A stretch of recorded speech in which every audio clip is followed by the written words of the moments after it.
But want you also say that ये focus shift होने की बड़ी वजह शायद इसलिए भी है क्योंकि जो इंटेलेक्चुअल कंटेंट बन रहा था वो भी नहीं बन नहीं रहा बन एज रहा फार ना। As are dramas are concern, बिल्कुल या जो हमारी बिल्कुल। फिल्में तो खैर ना होने के जी जी जी। बराबर हैं। उसकी बड़ी वजह यही है ना कि हमने अपना कंटेंट भी एक्चुअली, मैं इसीलिए कहती हूँ मैं हर किसी को ब्लेम करने से पहले सोचती हूँ। अगर हम कमर्शियल ड्रामे को ब्लेम करते हैं, जैसे कि हम बहुत दुखी होते हैं कई दफ़ा।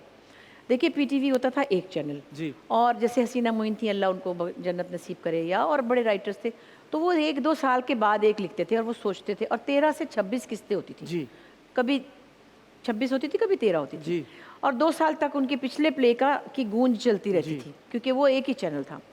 लेकिन जब ये कमर्शियल काम आया, जब बिजनेसेस में आया, जो हम सबके लिए भी बहुत अच्छा हुआ। पहले आर्टिस्टों के हालात बहुत बुरे थे, अब सब लोगों के घर हैं, गाड़ियां हैं, कंफर्टेबल हैं, तो कमर्शियल तो हुआ। कमर्शियल होने से क्या हुआ कि जिन्होंने पैसा लगाना है प्रोडक्शन में, उन्होंने तो they need more eyeballs to watch their true. Channel. वो तो ये नहीं कि 2 साल बाद मेरा मूड होगा तो मैं लिखूंगी। मैं तो ऐसे लिखती हूँ ना, 2 साल बाद मेरा मूड और मैं लिखूँ तो इतने में वो चैनल क्या करे बेचारा। तो उसको तो हर तरफ से हड़ड़ हड़ड़। तो मैंने एक दिन और भी कहा था कि देखिए खिड़की खुली है, तेज हवा के साथ खुशबू के झोंके भी आए, कचरा भी आ जाता है। ऐसे ही है, बिल्कुल ऐसे ही है। रिसेंटली आपका एक ड्रामा तो 60 एपिसोड्स पे चला गया। Are you at this stage of your career, are you still surprised by the feedback that some of your characters and some of your performances or some of your dramas get? या I am not surprise, I should not say that, लेकिन जैसे overall आप तेरे बिन की बात कर रहे हैं, बहुत अच्छा उसका रिस्पांस, इतना ज़्यादा अच्छा था जो कि वाकई सरप्राइजिंग था। सभी सरप्राइज थे, क्योंकि आप पहले से नहीं प्रोडिक्ट कर सकते कि ये तो यूँ होगा, और जो पहले से सोचा हुआ होता है उसकी कुछ और रिजल्ट आ जाता है। सो अल्लाह की एक अपनी प्लानिंग होती है। लेकिन वो एक फैंटेसी थी, जिसमें लोग जाके खुश होते थे। एक खूबसूरत घर था, मैं भी एक कोई आर्टिफिशियल सी खूबसूरत सी अम्मा बनी हुई थी। सबकी अम्मियाँ तो इतनी तैयार नहीं होती हर वक्त ना। सो मुझे लगा कि अच्छा, अगर मैंने एक्सेप्ट किया और सब सब कुछ गुडी गुडी गुडी खूबसूरत खूबसूरत है, तो उसका हिस्सा मैं बनी, और अल्लाह का शुक्र है कि वो पाकिस्तान से बाहर भी धूम मचाई उसने। सो ठीक है, कभी कभी मैं कर लेती हूँ ये, क्योंकि ज़ाहिर है यही कुछ ही चल रहा है।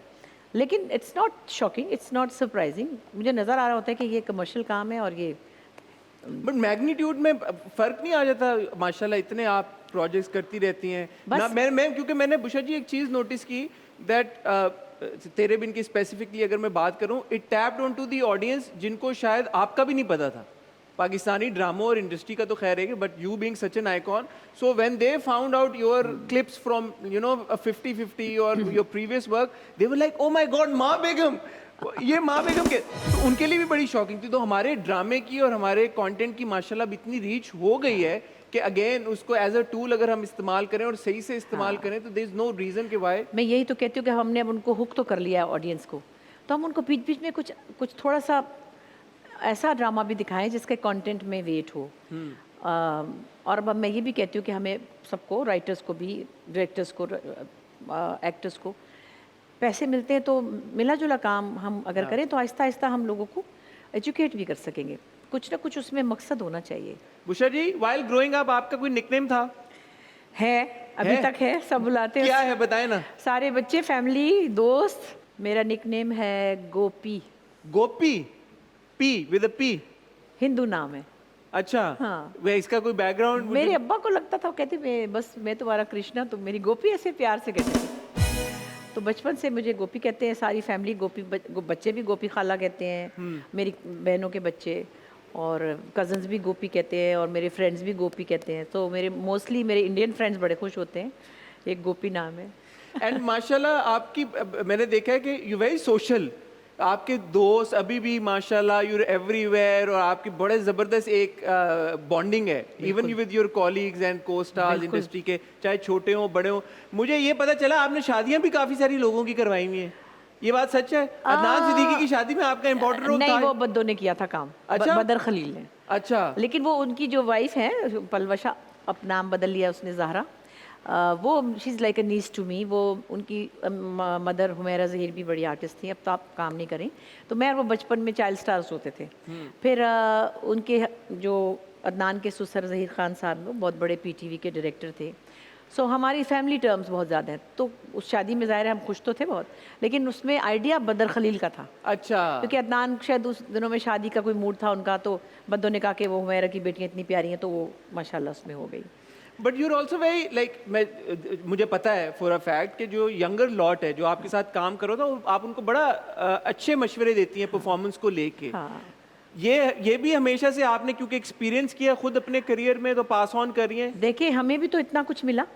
मैं आई हूँ तो काजी वाजिद साहब, सुबहानी भाई यूनुस, वो इतने बड़े बड़े पिलर्स थे, उन्होंने इतना, महमूद भाई, ये सब लोग, लतीफ़ कपाडिया साहब, इतने इनकरेजिंग और इतने कोई हर वक्त प्रेज़ करते थे, अप्रूव करते थे, कभी कभी टोक भी देते थे, काजी भाई चंदा तुम ये नहीं पहनोगी आइंदा से, है वो स्लीवलेस पहनती थी ना, चंदा देखो तुम ये नहीं पहनोगी, मैं कहा अच्छा चले ठीक है नहीं पहनूंगी। तो लेकिन काफ़ी चीज़ों में वो अप्रिशिएट करते थे, वेलकम किया उन्होंने कराची में जब मैं आई हूँ 70s में। तो हमें जब इतना कुछ मिला है तो हम क्यों ना बच्चों तक पास ऑन करें। और जहाँ तक मेरे दोस्तों का सवाल है, तो मैं तो कराची में अकेली थी, मेरी फैमिली तो लाहौर में थी सारी। ये सब बहरोज़, जावेद, शफ़ी मोहम्मद, अल्लाह उसको जन्नत नसीब करे, आसिफ रज़ा मीर फिर इधर आ गए थे, तो हम सब आपस में, हमारी बड़ी बॉन्डिंग थी हमेशा। और हमारे समझे शकील साहब अभी चले गए कुछ दिन पहले, तो हमारी फैमिलीज़, हमारे बच्चे साथ ग्रो हुए, बदर खलील, शहजाद खलील, तो ये this was a beautiful bunch of friends. So चाहे उसमें बड़े भी थे, छोटे भी थे, सुल्ताना, समीना अहमद, सबा, हम लोग सब, तो हमारी शुक्र है बहुत अच्छी, एक रिश्तेदारों से बढ़ के हमारे रिश्ते बने। व्हाट अ माशाल्लाह गोल्डन पीरियड है ना। उषा जी, एक सवाल है जो अक्सर मेरे भी जहन में आता है और काफ़ी बात भी होती है, वो ये कि जो हमारे लेजेंड्स हैं आपके स्टैचर के, उनको शायद उतना प्यार या उतनी रिकग्निशन पाकिस्तान, हमारी सोसाइटी या फैंस की तरफ से नहीं मिलती। What do you have to say about that? आप डिसएग्री करती हैं, नहीं, एग्री मुझे करती हैं? इससे कोई इतना ख़ास शिकायत नहीं है। मैं अपनी बात तो नहीं कर रही, मैं तो अल्लाह का फ़ज़ल है कि आपने जैसे कहा कि ग्रैंड पेरेंट्स से लेकर आपकी जनरेशन से लेकर अगली छोटी जनरेशन तक भी मैं काम चूँकि करती हूँ, नज़र आती हूँ, बच्चे प्यार करते हैं। लेकिन ओवरऑल आप बताएँ कि आपको लगता है कि कभी साहब को किसी ने रिस्पेक्ट नहीं की होगी? बहुत की है।